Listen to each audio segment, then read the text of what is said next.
16 से 18 साल के जो बच्चे हैं वो सफ़र कर रहे हैं। उन्होंने एक आंकड़ा भी दिया कि 181% जो है केसेस बढ़ गए हैं क्योंकि आपने 18 कर दी है। तो ये बातें कहाँ से आ रही हैं जब कंसेंट जैसी कोई चीज़ ही नहीं है, अपराध की बात हो रही है? मैं बहुत ही विनम्रता से इंदिरा जयसिंह जी मैडम के साथ असहमति व्यक्त करना चाहता हूँ। अपराध की रिपोर्टिंग ये नहीं होती कि अपराध बढ़ रहा है, ये समझ ही नहीं है इसका मतलब कि अपराध क्या है। 2012 में जब तक हमने पॉक्सो बनाया नहीं था तो भारत का कानून 2 धाराओं पे निर्धारित था।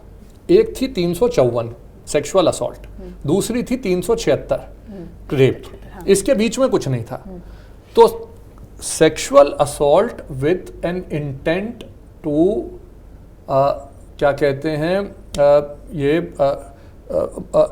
To attack the modesty of a woman, एक महिला की, किसी भी उम्र की महिला की मॉडेस्टी को अटैक करने के लिए कोई सेक्सुअल असॉल्ट करे तो ये एक अपराध था। और बाद में सीधा रेप था। रेप मतलब पीनल वजाइनल सेक्सुअल इंटरकोर्स।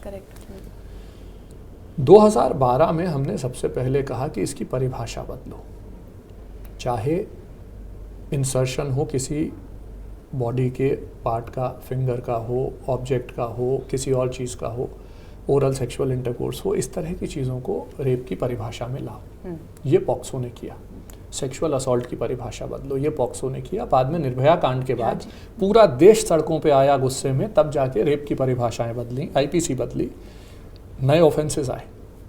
आज से करीब 60 साल पहले एक ऐसा केस आया जिसमें सुप्रीम कोर्ट ने यह कहा कि 6 महीने की बच्ची की कोई मॉडेस्टी नहीं होती, तो यदि उसको किसी ने गलत तरीके से इनअप्रोप्रिएटली टच किया है और रेप नहीं किया, पीनल वजाइनल सेक्सुअल इंटरकोर्स नहीं किया, तो वो अपराध नहीं है।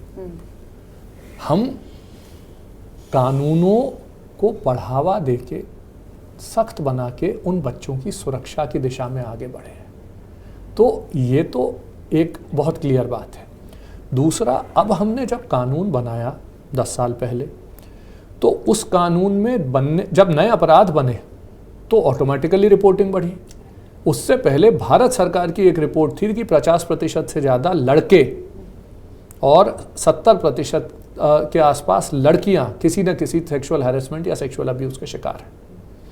एक महिला भारत में ये बता दे कि उसने जो है सड़क पे पब्लिक ट्रांसपोर्ट यूज़ किया हो और उसका किसी ने सेक्सुअल हैरेसमेंट ना किया हो, और रिपोर्टिंग कितनी होती है? लगभग न के बराबर। तो मैं पहले तो ये बहुत विनम्रता पूर्वक कहना चाहता हूं कि अपराध का बढ़ना या अपराध की रिपोर्टिंग का बढ़ना, नंबरों का बढ़ना अपराध का बढ़ना नहीं होता।